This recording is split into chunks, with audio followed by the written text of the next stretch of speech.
श्री ज्ञानेश्वरी अध्याय क्रमांक 6 यातील एक ओवी.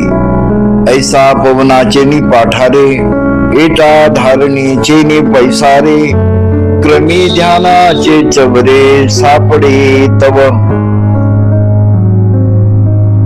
अर्थ: पवनाचे नि पाठारे प्राणवायूच्या आधाराने म्हणजे श्वासावर संयम आणून साधक अंतर्मुख होतो. धारणेचे नि पैसारे, धारणा म्हणजे मनाला एका ठिकाणी स्थिर ठेवण्याचा प्रयत्न. चंचल मन हळूहळू एकाग्र होते. क्रमी ध्यानाचे चवरे, या धारणेच्या क्रमाने पुढे ध्यानाची अवस्था प्राप्त होते. सापडे तव, मनाची अशी स्थिरता साधली की ध्यान सहजपणे अनुभवास येते. या ओवीचा सुंदर संकेत असा आहे की ध्यान जबरदस्तीने घडवायचे नसते. त्यासाठी मनाची पूर्वतयारी करावी लागते. प्राण, धारणा, ध्यान. श्वास स्थिर झाला की मनाला आधार मिळतो.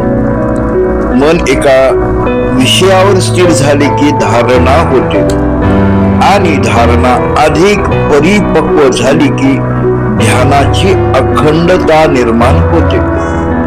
म्हणून ज्ञानदेवांच्या दृष्टीने ध्यान हे केवळ डोळे मिटून बसणे नाही, ते श्वासाच्या स्थैर्यातून मनाच्या स्थैर्याकडे आणि मनाच्या स्थैर्यातून आत्मानुभवाकडे जाणारे अंतर्मुख प्रवासाचे पुढचे पाऊल आहे.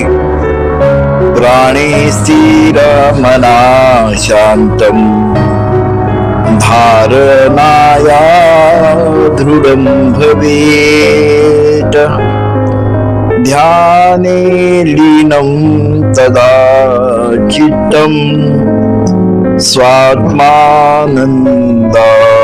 प्रकाशते. भावार्थ: प्राण स्थिर झाले की मन शांत होते. धारणेने मन दृढ व एकाग्र होते आणि ध्यानात चित्त लीन झाले की अंतःकरणात स्वात्मानंदाचा प्रकाश पडतो. असं हे सुभाषित होय, श्लोक होय. सौख्यमय आनंदी जीवनासाठी चिंतन. जीवन आनंदी होण्यासाठी बाहेरची परिस्थिती नेहमी आपल्या मनासारखी असावी असे नाही. परिस्थितीपेक्षा तिच्याकडे पाहण्याची दृष्टी बदलणे हेच खरे सुखाचेच रहस्य आहे.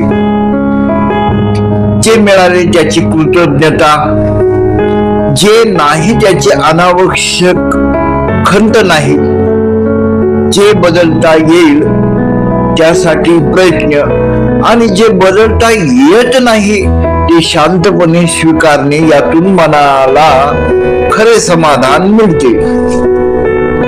अपेक्षा कमी, प्रयत्न प्रामाणिक, मन निर्मळ आणि विचार सकारात्मक असतील तर साधे जीवनही आनंदमय होते. कालच्या चुका म्हणजे अनुभव, आजचा दिवस म्हणजे संधी आणि उद्याची चिंता म्हणजे मनावरची अनावश्यक ओझे. म्हणून स्वतःला रोज थोडा वेळ द्या.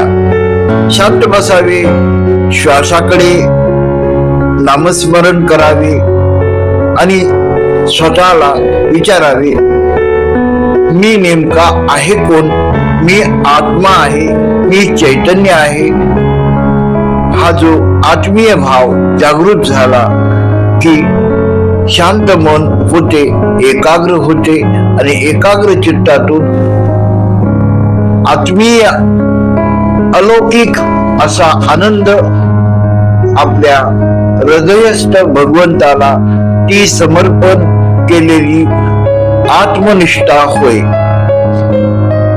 निष्ठा, शांती आणि समाधान हे उच्चतम आनंदमय मनकोशाचे हे सुंदर लक्षण संत ज्ञानेश्वर माऊलींनी या ओळीमध्ये स्थैर्य, माधुर्य आणि आत्मभाव जागृत करण्यासाठी मनाला स्थैर्य आणि मनाशी हितगुज साधण्याचा हा भक्तीचा मनन चिंतन आणि निज ध्यास हा आहे. ऐसा पवनाचे नि पाठारे, येता धारणेचे नि पैसारे, क्रमी ध्यानाचे चवरे सापडे तव. रामकृष्ण हरी.